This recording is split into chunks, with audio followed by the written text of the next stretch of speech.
오늘 하나님의 말씀은 한번 따라합니다. 그럼에도 불구하고 신앙 지키기.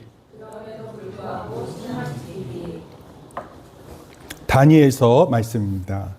그림에 살짝 보면 힌트가 나와 있는데 맛있는 음료수와 음식이 있는데 다니엘과 세 친구가 거절합니다. 이 사람은 왕이 아니죠. 왕이 이런 거 들고 있지는 않고 왕의 환관장이라 해서 그걸 담당하는 책임자인데 그 사람한테 이렇게 거절하는 모습을 보여줍니다. 그것과 관련된 말씀이 다니엘서 1장 1절에서 21절까지 말씀인데 제가 오늘 다 읽지는 않고요. 1절에서 9절 그리고 마지막 부분 같이 읽도록 하겠습니다. 제가 한 절 읽고 여러분들 한 절 읽습니다. 유다 왕 여호야김이 다스린 지 3년이 되는 해에 바벨론 왕 느부갓네살이 예루살렘에 이르러 성을 에워쌌더니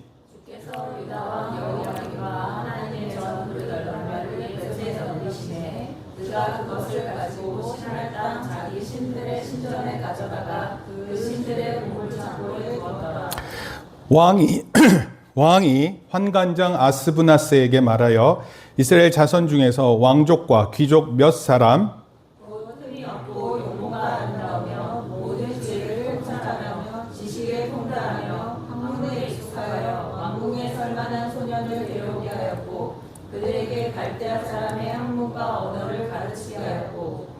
또 왕이 지정하여 그들에게 왕의 음식과 그가 마시는 포도주에서 날마다 쓸 것을 주어 3년을 기르게 하였으니 그 후에 그들은 왕 앞에 서게 될 것이더라. 그들 가운데는 유다 자손 곧 다니엘과 하나냐와 미사엘과 아사랴가 있었더니 환관장이 그들의 이름을 고쳐 다니엘은 벨드사살이라 하고 하나냐는 사드락이라고 미사엘은 메삭이라고 하고 아사랴는 아벳느고라 하였더라.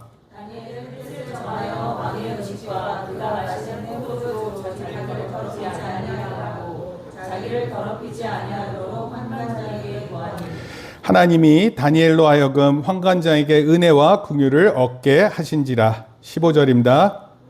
열흘 후에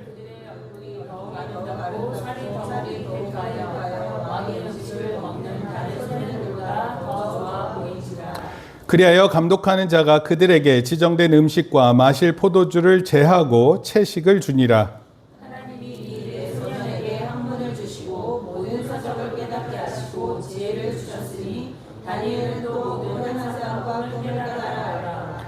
왕이 말한 대로 그들을 불러들일 기한이 찼으므로 환관장이 그들을 느부갓네살 앞으로 데리고 가니 왕이 그들과 말하여 이르되 우리 중에 다니엘과 하나냐와 미사엘과 아사랴와 같은 자가 없으므로 그들을 왕 앞에 서게 하고 왕이 그들에게 모든 일을 묻는 중에 그 지혜와 총명이 온 나라 박수와 술객보다 10배나 나은 줄 아니라. 다니엘은 그리스와 원년까지 있으니라. 아멘. 오늘 제가 설명하려고 하는 책 성경 말씀은 다니엘서입니다. 다니엘서는 다니엘이라는 사람이 나오고요. 또 다니엘의 세 친구가 나옵니다. 그리고 그 이야기가 나오는 장소는 바벨론 땅입니다. 제가 서론으로 먼저 이런 생각을 좀 해보려고 그래요. 오늘 우리가 사는 이 시대를 만약에 정의해 본다면 우리는 어떤 시대를 살고 있는 것일까요? 호서대 김동주 교수님이라는 분이 계시는데 이런 표현을 했습니다. 역사는 하나의 거룩한 희극과 세속적 비극의 거대한 만남이다. 하나는 희극이 있고요. 하나는 비극인데 그게 우리의 삶 속에서 만난대요. 사망과 증오와 혼돈의 강을 건너 이제 생명과 용서와 평화의 약속의 땅까지 도달해야 하는 것은 우리의 과제이다. 힘든 가운데 사는데요. 그러나 우리가 약속의 땅인데 거길 가는 게 우리의 목표예요. 다행스러운 것은 고결한 가치들을 목말 태워 보석으로 빛나는 새 하늘과 새 땅을 보게 한다는 사실이다. 오늘 사는 시대를 어떻게 이해하냐면요. 굉장히 힘든 삶 가운데 있다. 그럼에도 불구하고 우리에게 목표가 있는데 하나님께서 주시겠다고 약속하신 새 하늘과 새 땅을 향해서 나아간다. 이런 얘기예요. 우리가 오늘을 살면서 꼭 기억해야 하는 것은요, 우리가 평화롭게만 살고 있지 않다는 거예요. 여러분 인생을 살아갈 때 늘 좋고 즐겁고 재밌고 그런 것만 있는 게 아니에요. 이 세상은요, 하나님을 대적하고 기독교를 적대적으로 대하는 사람들, 그리고 그런 생각으로 가득합니다. 그래서 만약 이런 적대적인 문화 속에서 살아가게 될 때 중요한 게 있어요. 그게 뭐냐면 하나님 말씀에 흠뻑 빠져서 살아야 돼요. 내 안에 하나님 말씀이 많이 있어야 됩니다. 사도 바울도 초기 기독교인들에게 부탁을 했어요. 너희는 이 세대를 본받지 말고 오직 마음을 새롭게 함으로 변화를 받아 하나님의 선하시고 기뻐하시고 온전하신 뜻이 무엇인지 분별하도록 해라. 이 세대에 쫓아가지 말라는 거예요. 그 당시 로마 시대였거든요. 로마 시대는 지금도 우리에게 영향을 미칩니다. 근데 그 로마 시대의 그 영향력이 그거 쫓아가지 말라는 거예요. 그리고 하나님이 어떤 분이시고 하나님이 뭘 기뻐하시고 하나님께서 어떤 뜻을 갖고 계시는 건지를 분별해서 알아라, 이런 뜻이에요. 왜 그런 것 같아요? 우리가 어려운 삶을 살고 있지만 더 깨달아야 되는 게 그런 것들이라고 사도 바울은 알고 있었고 초기 교회 성도들에게 부탁했어요. 여러분, 힘들다고만 얘기하지 말고 힘든 가운데 하나님이 가지신 선하신 계획이 무엇인지, 하나님 기뻐하시는 게 무엇인지 반드시 알아라, 그렇게 얘기를 했습니다. 이 말씀을 보여주는 가장 좋은 예가 바로 다니엘과 그의 세 친구의 이야기입니다. 다니엘서의 주제는요, 한번 따라해 볼까요? 선을 위해 모든 일을 행하시는 하나님의 주권. 여러분, 우리의 삶 속에서 우리의 삶이 결코 평화롭지만은 않다 그랬어요. 그런데 우리의 삶 속에서 선을 위해 모든 일을 행하시는 하나님의 주권이 나타난다. 그게 다니엘서의 핵심입니다. 여러분들 만약에 하나님 어떻게 이 세상을 통치하시는지 알고 싶으세요? 그럼 성경 말씀을 읽어야 돼요. 다니엘서 1장 1절에서 2절까지 보니까 그때 분위기가 있어요. 다니엘이 살던 시대의 분위기. 바벨론 왕 느부갓네살이 예루살렘에 이르러 성을 에워쌌더니 주께서 하나님께서요, 유다 왕 여호야김과 하나님의 전 그릇 얼마를 그의 손에 넘기심에 그가 그것을 가지고 신할 땅 자기 신들의 신전에 가져다가 그 신들의 보물 창고에 부었더라. 왕은요, 당시 왕들은 다른 나라하고 싸우잖아요. 그럼 싸워서 빼앗고요, 그들이 가지고 있는 좋은 것들 다 빼앗아 갑니다. 특히 금으로 된 건 다 빼앗아 갔어요. 그래서 바벨론 제국은요, 많은 나라들과 싸워서 이겨서 많은 전리품들을 가지고 있었어요. 근데요, 보니까 이스라엘이 남유다예요. 남유다 북이스라엘이 있었어요. 왜냐하면 이스라엘이 너무 혼탁스러워서 나라가 두 개로 나눠졌거든요. 우리도 사실 나눠졌어요, 국가가. 그런데 이제 뭐 그렇게 살아갈 것 같아요. 통일 생각하는 사람 별로 없습니다. 근데 다 망했어요. 북한만 망해요? 남한도 망할 수 있어요. 언제든지 우리를 적대적으로 대하는 주변 국가들이 많이 있습니다. 그런데 다니엘이 있던 시대는 뭐예요? 나라가 망했어요. 바벨론이 예루살렘을 에워쌌어요. 오늘 우리가 하나님과 교회의 적대적인 세상에서 살듯이 다니엘이 남유다 나라가 망해서 성전의 물건을 빼앗기고 바벨론 신전으로 옮겨진 거예요. 남유다가 망하면서 다니엘과 세 친구들도 바벨론으로 끌려갔습니다. 선택됐어요. 이 사람들은 왕실 교육을 좀 받던 사람들이어서 좀 똑똑한 사람들을 선별해서 데려갔습니다. 여러분, 제가 예를 하나 드는 거예요. 하루는 엄마가 와서 자녀들에게 말합니다. 얘들아, 우리 집이 망했다. 우리가 하는 사업이 망했고 집도 더 이상 우리 집이 아니야. 이제 우리가 함께 살 수 없다. 나의 사랑하는 자식들아, 너희는 당분간 시골에서 살고 있어라. 엄마 아빠가 빨리 해결해 볼 테니까 너희는 엄마 아빠를 믿고 마음을 굳게 하고 기다려라. 이렇게 해서 여러분 가족들이 뿔뿔이 흩어지면 어떤 마음일 것 같습니까? 옛날에 제가 어떤 드라마인지 기억은 잘 안 나는데 어떤 드라마의 첫 부분이 이런 거예요. 엄마가 아이를 고아원에 맡깁니다. 그러고 나서 분필로 엄마하고 아들 사이에 선을 딱 그었어요. 자, 이제부터는 이 선 넘어올 수 없어. 엄마도 너한테 갈 수 없고 너도 엄마한테 올 수 없어. 그리고 헤어지는 장면이었어요. 드라마 처음을 보는데 이런 장면을 보니까 재미없을 거라고 생각하고 안 봤는데 그 드라마가 히트를 쳤습니다. 뭔지는 제가 기억이 안 나요. 여러분 이런 삶의 모습이 있을 때 어떻게 할 것 같아요? 모든 것을 빼앗기고 여러분들은 더 이상 여러분의 신분으로 살아갈 수 없어요. 포로로 잡혀가는 것이 이와 같은 모습입니다. 오늘 성경 말씀을 통해 가장 어려운 때 다니엘과 세 친구가 하나님의 말씀에 순종하는 모습을 여러분 보고 감동하게 될 것입니다. 여러분, 어린 때 이런 일이 있을까요? 이렇게 힘든 일이 있을까요? 네, 있어요. 어렸을 때 그런 일이 있습니다. 많은 사람들의 이야기를 보잖아요.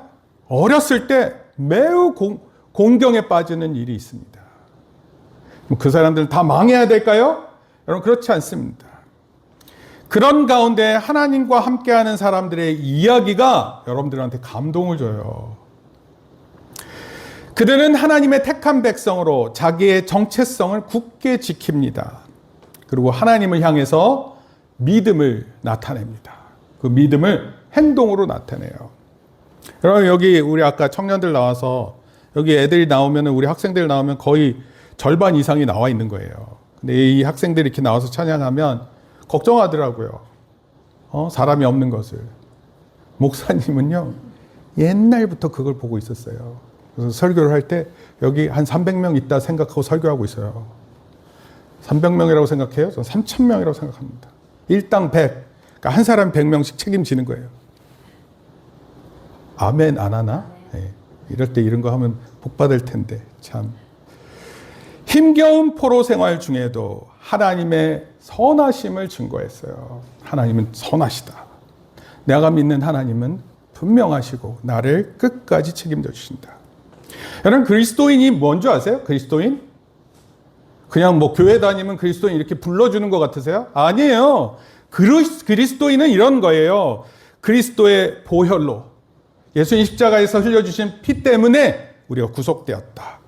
구원받았다. 그리고 그 정체성을 끝까지 지키는 거예요. 난 예수님께서 피를 흘리셔서 나를 구속하셨다. 구원하셨다. 하나님의 은혜를 증거하도록 부름받았다. 그래서 내가 어떤 상황에 있든지 하나님을 믿는 믿음의 모습을 보여줘야 된다. 막 짜증난다고 짜증 다 내고 화난다고 화 다 내고 그러고 지내는 게 아니에요. 하나님의 사람들은 그 상황 가운데 그리스도인이 어떤 사람인지에 대한 정체성을 분명히 가지고 그 모습을 드러내는 거예요. 그 이유가 뭔지 아세요?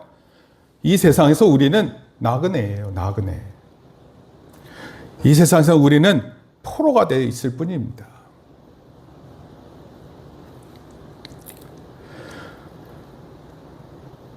어떻게 어려운 상황에서 믿음을 지킬 수 있는가? 세 가지로 생각해 봅니다.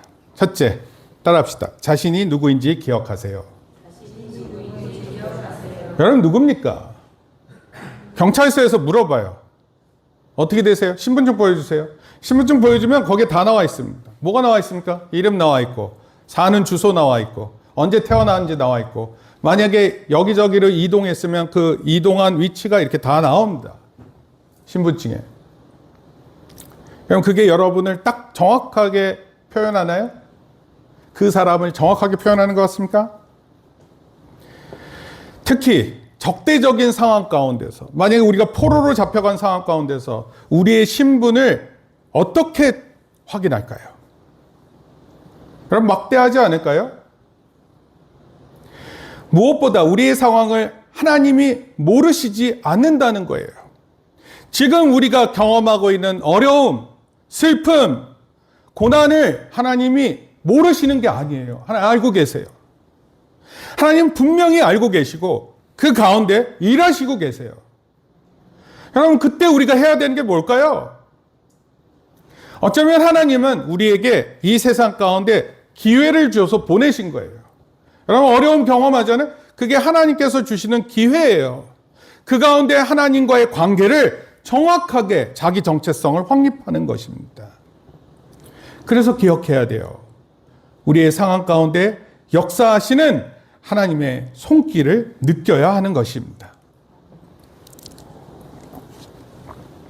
오늘 우리가 읽은 성경 말씀에서 오해하지 말아야 될 게 있어요. 주인공은요, 다니엘서의 주인공은 다니엘과 그 친구들이 아니에요. 여러분, 성경을 읽을 때 중요한 것은 모든 성경책에서 주인공은 하나님이세요. 그리고 하나님이 주관하시는 역사 속에 사람들이 태어났고 그런 상황 가운데서 하나님을 믿고 어떻게 이겨냈는지를 보여주는 사람들의 이야기일 뿐이에요. 모든 역사를 주관하시는 분은 하나님이십니다. 그리고 그 하나님께서 자기가 만드신 약속을 지키시기 위해서 은혜롭게 우리를 인도하세요. 고난이 있지만요, 이거 이겨내는 거예요. 슬픔이 있지만 슬픔을 넘어서는 것입니다. 여러분, 바벨론이 대단한 제국임에도 바벨론도 주인공이 아니에요. 바벨론이 그때 당시의 제국이었지만 그러나 영원한 제국은 아니에요. 그 이후로 5번의 제국이 바뀝니다. 오늘날 우리 눈에 보이는 강대국들, 이게 끝까지 갈 것 같죠? 끝까지 갈 것 같으세요? 끝까지 갈 것 같아요? 그때 사람들도 그렇게 생각했어요. 우리를 힘들게 하는 것이, 그러니까 우리가 힘드니까 힘든 사람들이 또 주인공이에요? 그것도 아니에요. 나 자신이 주인공이 절대 아닙니다. 세상은 여러분을 주인공이다 말할지 몰라요. 여러분들이 이렇게 하세요? 저렇게 하세요? 근데 성경은 한 가지 주제예요. 뭐예요? 하나님이 온 세상을 주관하신다. 이걸 다른 말로 따라합시다. 하나님의 주권. 하나님께서 움직이게 하시고 이루시는 일들을 우리가 보게 하는 것입니다. 여러분들이 할 수 있는 게 생각보다 그렇게 많지 않습니다. 그런데 그 가운데 하나님이 하시는 일을 보게 하시는 거예요. 표면적으로는 하나님의 백성이 나쁜 나라의 침략을 받아 포로로 붙잡혀 간 것 같아요. 그런데 내면의 진정한 모습은 하나님의 백성이 이제 대적의 땅에서 주님의 빛을 자유롭게 비출 수 있게 된 거예요. 무슨 뜻이에요? 바벨론이라는 땅에 하나님 믿는 사람 없잖아요. 거기 다른 이방신들 믿고 있잖아요. 근데 그곳에 가서 누가 참 하나님인지를 증거할 수 있는 기회가 생긴 거예요. 당시 바벨론은요, 하늘과 땅을 연결하는 탑 형태의 지구라트라고 불리는 흑벽돌로 만들어진 성탑이 있었어요. 탑처럼 생겼고, 이따가 그림도 보여줄게요. 바로 이런 우상이 가득한 곳에 하나님의 군사가 침입한 거예요. 다니엘이요, 포로로 잡혀간 10대의 어린 아이들이 아니라 이들이 하나님이 누구인지를 분명히 드러내는 사람이 되게 하시는 거예요. 때로는 고난 가운데 하나님의 사람이 빛나는 것입니다. 고난 가운데 짜증내고 울고 이러는 사람이 빛나는 게 아니에요. 그건 다 모든 사람이 다 할 줄 알아요. 고난 가운데 하나님을 철저히 신뢰하고 그 가운데 하나님이 어떻게 일하시는지를 보게 만드시는 것입니다. 여러분, 그렇다고 내가 주인공이 아니에요. 하나님이 주인공이십니다. 지구라트는 이렇게 생겼어요. 이렇게 생겼다고 합니다.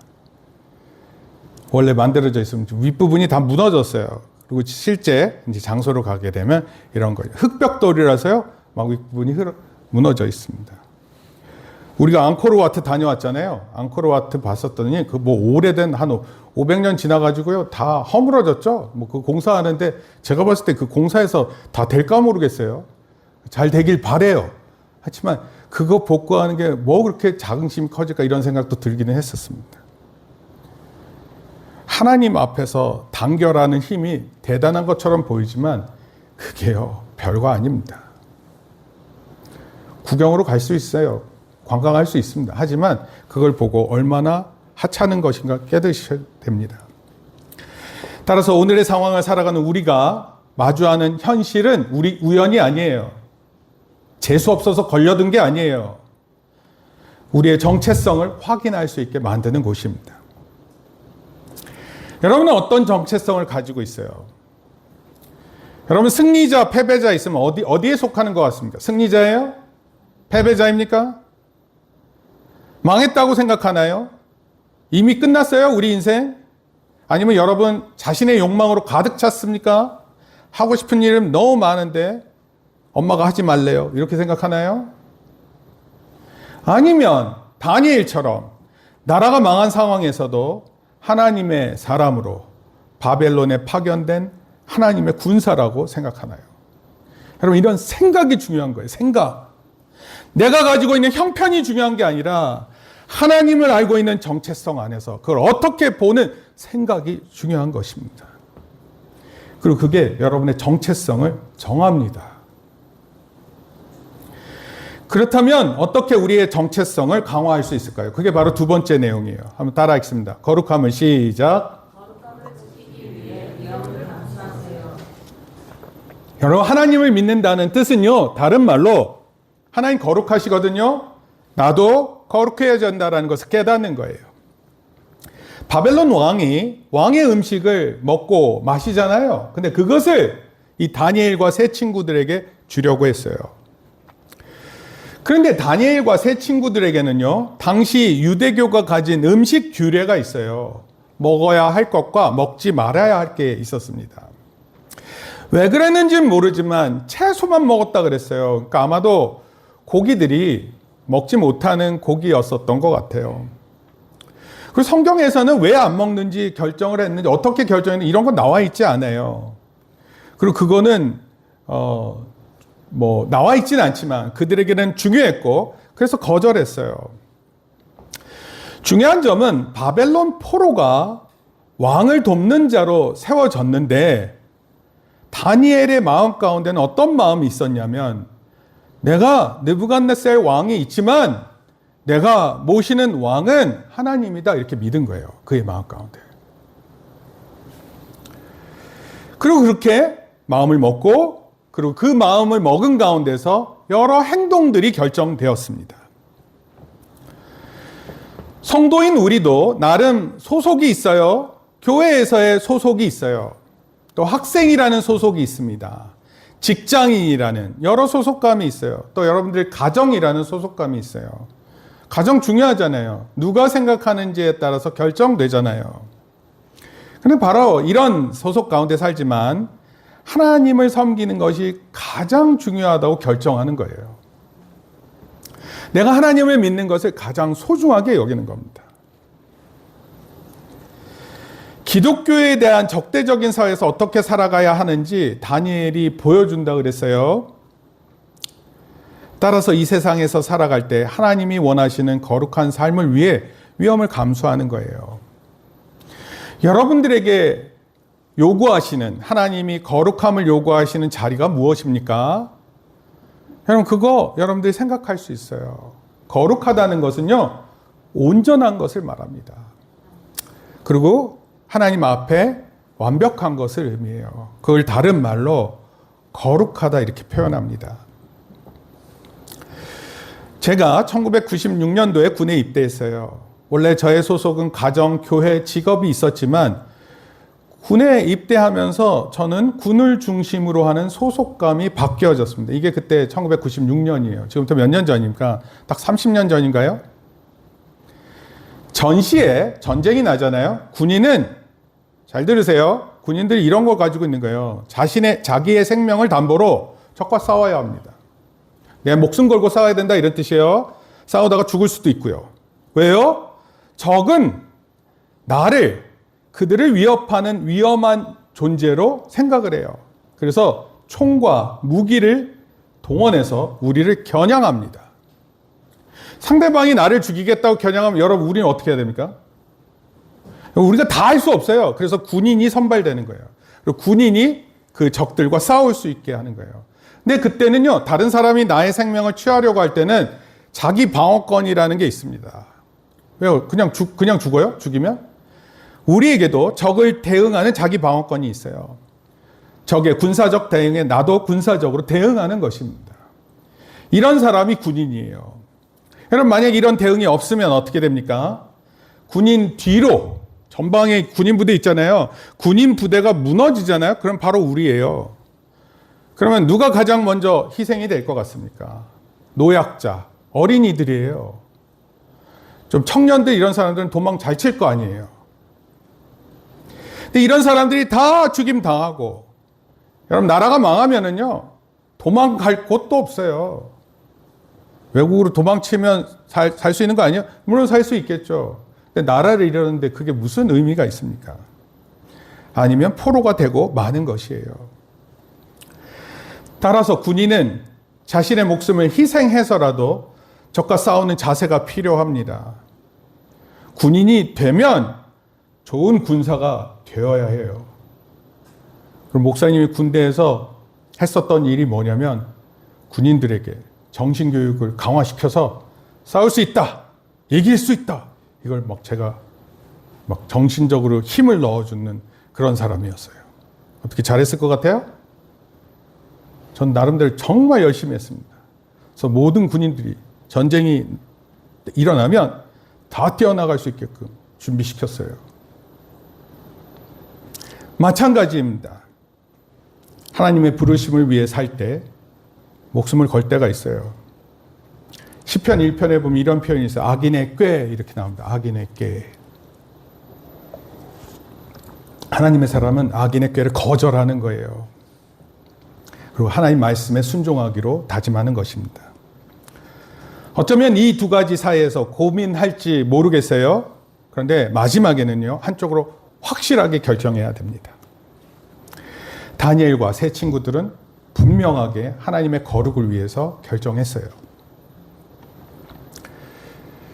다니엘서 1장 8절 한번 읽습니다. 다니엘은 시작. 다니엘은 뜻을 정하여 왕의 음식과 그가 마시는 포도주로 자기를 더럽히지 아니하리라 하고 자기를 더럽히지 아니하도록 환관장에게 구하니.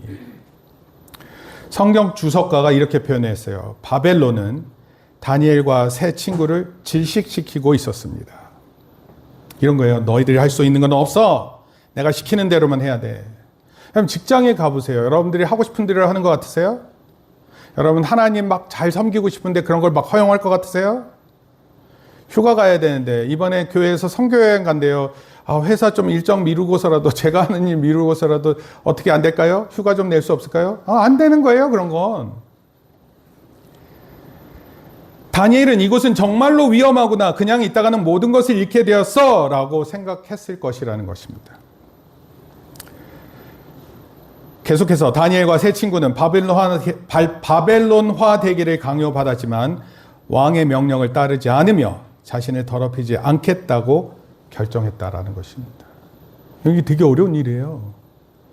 왕의 명령인데 그걸 거절하는 거예요. 그게 쉽습니까? 그것이 어렵습니다. 사실 다니엘은 왕한테 얘기한 건 아니에요. 다니엘, 환관장, 그리고 바벨론 이렇게 이어졌어요. 환관장 곤란했겠죠. 왕이 주는 음식을 먹으라 그랬는데 안 먹겠다 그러니까. 그런데 환관장에게 한번 저희를 시험해 봐라, 그리고 확인해 달라 얘기를 했습니다. 근데 다니엘서를 읽잖아요. 그 나중에 다니엘이 환관장에게 얘기하지 않습니다. 왕에게 직접 얘기해요. 와, 멋지지 않습니까? 희생을 각오하고 하나님만을 섬기겠다, 이런 고백을 전적으로 합니다. 여러분, 이런 걸 뭐라 그래요? 그 신앙의 성장이라 그래요. 신앙이 자라가는 거예요. 어렸을 때는 다른 사람을 의존해서 얘기하지만 나중에는 자기가 얘기하는 겁니다. 척수인돌 목사라는 분이 계신데 이 목사님 정말 재밌는 목사입니다. 제가 정말 좋아하는 목사님인데 이렇게 표현했어요. 이 세상은 왕이신 하나님께 반역하는 사람들로 가득 차 있기 때문에 모든 세대의 성도가 그들의 신앙을 위협받는 상황에 처하게 되는 것은 불가피한 일입니다. 불가피가 무슨 뜻이에요? 불가피. 여러분, 피할 수 없어요, 이 일을. 하나님을 믿지 않는 사람들이 대적한, 그거 피할 수가 없다, 이런 뜻입니다. 그래서 이렇게 얘기했어요. 부모인 우리는 자녀들에게 하나님의 진리를 가르치고 동시에 온전한 행실의 본을 보여 그러한 상황에 대비할 수 있게 해야 합니다. 부모님 잘 들으셔야 돼요. 혹시 나중에 결혼해서 자식 낳겠다는 사람들 기억하세요. 자식만 낳는 게 대수가 아니라 자녀들에게 온전한 행실을 보여줘야 돼요. 그리고 그리스도인인 우리는 모든 세상 방식으로 살아가도록 유혹하는 것에 신경 쓰지 말고, 우리 유혹하는 것들이 있잖아요. 내 마음을 막 흔들어 놓는 거. 하나님 방식대로 살아가는데 전념해야 합니다. 일본 관광객들이 참 재밌는 모습이 있었어요. 버스에서 관광버스에서 딱 내리잖아요. 그럼 그 안내인이 있습니다. 그러면 안내인이 이렇게 고치라데스 이렇게 딱 하면 여기에요 이렇게 얘기하잖아요. 그럼 다 저쪽을 봅니다. 아, 여기구나. 다. 그 가이드가 이렇게 풍선을 들고 다니면 그 빨간 풍선 하나를 보고 막 다 쫓아다녀요. 한국 관광객들은요, 내리자마자 다 흩어집니다. 가이드가 이쪽으로, 중요하지 않아요. 우리가 볼 거 알아서 다 보고 갈 테니까 우리에게 자유시간을 달라, 이런 뜻이에요. 자율성을 더 강조하는 게 한국 사회 같은 느낌이 있습니다. 뭐 나쁘다, 좋다, 이런 걸 평가하기는 좀 어려울 것 같아요. 근데 한 가지 중요한 거 있어요. 그게 뭐예요? 하나님 방식에 전념하는 거예요. 내 관심을 거기다 딱 두는 겁니다. 다니엘과 세 친구들이 그걸 분명히 알았어요. 그리고 목숨을 걸 때는 확실하게 걸고 나갔습니다. 세 번째, 따라하겠습니다. 시작. 다니엘과 세 친구는 거룩함을 쫓는 가운데 이 모든 위험을 하나님이 아신다고 믿었습니다. 내가 지금 경험하고 있는 일들을 하나님 알고 계신다. 여러분, 이 다니엘과 세 친구들에게는 이미 하나님을 믿겠다는 믿음은 이미 자리 잡고 있었어요. 그런데 이들에게 또 중요한 마음이 뭐냐면 어떤 하나님의 말씀에도 순종할 준비가 되어 있었어요. 여러분, 하나님은 우리에게 말씀하세요. 그러면 그 말씀에 바로 순종하기를 원하십니다.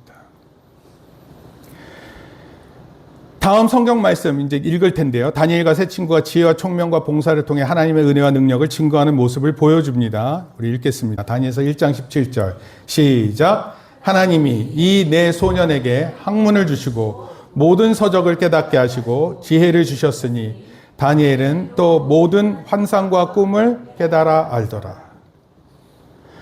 여러분, 포로로 잡혀갖고 거기서 교육받고 있는데 하나님이 이렇게 얘기하세요. 하나님이. 성경 말씀의 핵심은 하나님 주인공이에요. 하나님이 학문을 주시는 거예요. 깨닫게 하신다. 지혜를 주세요. 창세기에 보면 요셉이라는 인물이 나와요. 요셉은 이집트의 국무총리였습니다. 그리고 이집트 서열 세 번째인데 세 번째가 중요한 거예요. 왜요? 왕 다음에 누가 높을 것 같아요? 왕자가 그 다음에 높아요. 왕자. 그 다음 누구예요? 국무총리. 누가 일할까요? 국무총리가 일 다 해요. 요셉이 그런 사람이 됐어요. 그런데 요셉이 국무총리 되기 전까지는 혹독한 삶을 살았습니다. 형제들의 질투로 애굽의 종으로 팔려갑니다. 여러분, 누구의 질투로 종으로 팔려가 본 적 있어요? 그곳에서 또 일하다가 억울한 옥살이를 합니다. 여러분, 억울해서 옥살이 하면 그거 어떨 것 같아요? 그런 거. 근데 그 요셉에게 시편 105편 19절에 이런 표현을 해요. 읽어봅시다. 곧 시작. 곧 여호와의 말씀이 응할 때까지라 그의 말씀이 그를. 요셉이 하나님 말씀을 가지고 단련받았어요. 그러니까 훌륭한 인품이 되는 거예요. 훌륭한 인품이 됩니다. 우리 자녀들 중에서 누가 나와야 됩니다. 저기 나오세요. 네. 목사님은 어렸을 때 이런 얘기 해주시는 분들도 잘 몰랐던 거고 들어도 못 깨달았었던 것 같아요. 근데 여러분들은 깨달으셔야 됩니다. 하나님은 다니엘과 세 친구들에게 학문을 주시고 모든 서적을 깨닫게 지혜를 주셨다, 이렇게 표현했습니다. 여러분, 하나님 도와주셔야 가능한 일이에요. 여러분 힘으로 공부해 보세요. 공부 잘 안 되죠? 공부를 잘하는 방법을 아는 게 굉장히 어렵습니다. 그래서 공부 잘하는 사람 별로 없는 거예요. 얼마나 쉽게 공부 안 하는 줄 아세요? 공부하라고 하면 공부 안 하는 게 우리의 습관이지. 근데요, 하나님께서 나에게 지식을 주시고 지혜를 주시고 깨닫는다. 이거 알면요, 여러분 기도해요. 느부갓네살 왕은 이렇게 얘기했을지 몰라요. 아, 우리 바벨론이 가지고 있는 교육 시스템이 이렇게 훌륭한 아이들을 만들어냈구나. 야, 원래 이 포로들 애들인데 이런 애들이 이렇게 똑똑하구나. 역시 우리 바벨론 교육 시스템 자랑할 만하다. 이렇게 얘기했을지 몰라요. 근데 사실은 이 모든 일들이 하나님 가지고 계시는 계획 안에서 이루어지고 있는 거예요. 여러분이 공부하고 일하는 것이 반드시 하나님께서 도와주셔야 됩니다. 근데 이걸 아직도 생각하고 깨닫지 못한다고요? 되게 어리석은 거예요. 만약 여러분이 스스로 잘한다고 생각하면 자신의 성과와 결과들만 자랑할 거예요. 근데 하나님이 도와주셔서 공부하는 거 깨닫잖아요. 그러면 다른 걸 깨닫습니다. 하나님의 영광이 무엇인지 알아요. 아, 내가 이렇게 하는 일이 왜 그렇게 되는 거구나. 이걸 알게 됩니다.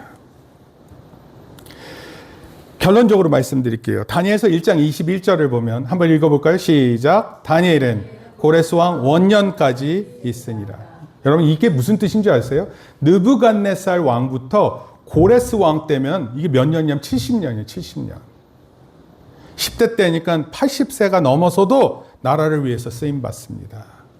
그가 가진 게 뭐예요? 학문에 뛰어난 게 있었어요. 공부 잘했다는 뜻이에요. 동시에 하나님 말고는 타협하지 않는 성품이 있었어요. 근데 이게 중요한 거예요.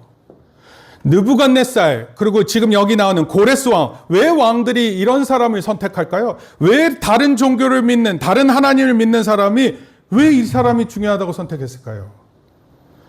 여러분 그게 무슨 뜻인지 아세요? 하나님께서 이 역사를 주관하고 계신다라는 분명한 사실이에요. 하나님은 다니엘을 통해서 고레스 왕이에요. 조서를 내려 이스라엘을 고향으로 보내게 됩니다. 느헤미야의 예루살렘 성벽이 재건돼요. 이게 무슨 뜻이냐면 나라가 다시 세워진다 이런 뜻이에요. 전 종종 이런 얘기예요. 여러분 공부 잘하잖아요. 그래서 수학능력 시험 잘 보잖아요. 그럼 여러분 한 20, 30년 책임져요. 20, 30년 동안 열심히 일할 수 있어요. 한 번 시험 잘 본 거 가지고. 억울하잖아요. 한 번 시험 잘 보는데. 다른 사람들은 그 몇 년이라도 공부하면 되는 거예요. 근데 안 해서 그렇게 된 건데 시험 한 번 잘 보고 못 보느냐 그게 다 결정되는 겁니다. 그 사람의 모든 평판이. 근데 하나님 앞에서 공부 열심히 하고 깨닫고 지혜를 얻으니까 느부갓네살 왕, 벨사살, 다리오, 고레스 왕 4대가 지나가는 동안 쓰임 받아요. 쓰임. 저는 20, 30년 얘기하는데 다니엘서는 70년을 얘기하고 있어요. 하나님께서 도와주시는 지혜를 통해서 살아가는 사람들을 하나님 사용하시고 쓰신다 이런 뜻입니다. 여러분 이런 말씀이 있는데도 저는 제 방식을 고집하려고 합니다. 그건 의미가 없어요. 저는 그것에 관심이 별로 없습니다. 여러분 잘 되기를 바라요. 자기 방식대로 하는 것에 전 관심이 없어요. 하나님께 기도하는 가운데 어떻게 찾아내는 거에는 관심이 많습니다. 또 그 일을 후원하고 싶고요. 먼 훗날 바벨론 후손들은 동방박사가 되어서 예루살렘에 태어나실 왕을 알고 찾아갑니다. 예물을 드리고 경배해요. 다니엘서는요, 말할 수 없는 놀라운 이야기들로 가득 차 있습니다. 오늘 제가 첫 번째 이야기예요. 왕의 음식과 왕의 음료를 거절했어요. 왜냐하면 하나님의 규례를 더 중요시 여겼어요. 하나님의 말씀을 더 중요시 여겼습니다. 영원토록 우리를 다스리는 만왕의 왕, 만주의 주를 어떻게 섬기고 순종해야 되는지 가르쳐주고 있어요. 오늘부터 시작되는 다니엘서를 통해 하나님의 놀라운 통찰력을 배워 하나님 말씀에 더욱 순종하는 저와 여러분 되기를 축복합니다. 기도하겠습니다. 주님 감사합니다. 오늘부터 시작되는 가스펠 프로젝트 위에 하나님 함께하여 주시옵소서. 선생님과 학생들이 같이 교제할 때 하나님의 놀라우신 은혜가 있게 하여 주시고 오늘을 살아가는 순간에 하나님 다시를 잊고 계심을 깨닫는 우리 모든 성도들에게 복 내려 주시옵소서. 예수님의 이름으로 기도합니다. 아멘. 이제는 우리 주 예수 그리스도의 은혜와 하나님 아버지의 크신 사랑과 성령님의 감화 감동 교통하심이 이제 우리를 대적하는 이 세상 가운데 하나님을 신뢰하고 하나님 말씀만 순종하기로 다짐하고 돌아가는 모든 성도들 위해 이제로부터 영원토록 함께 있을지어다. 아멘. 우리 박수로 하나님께 영광 돌립니다.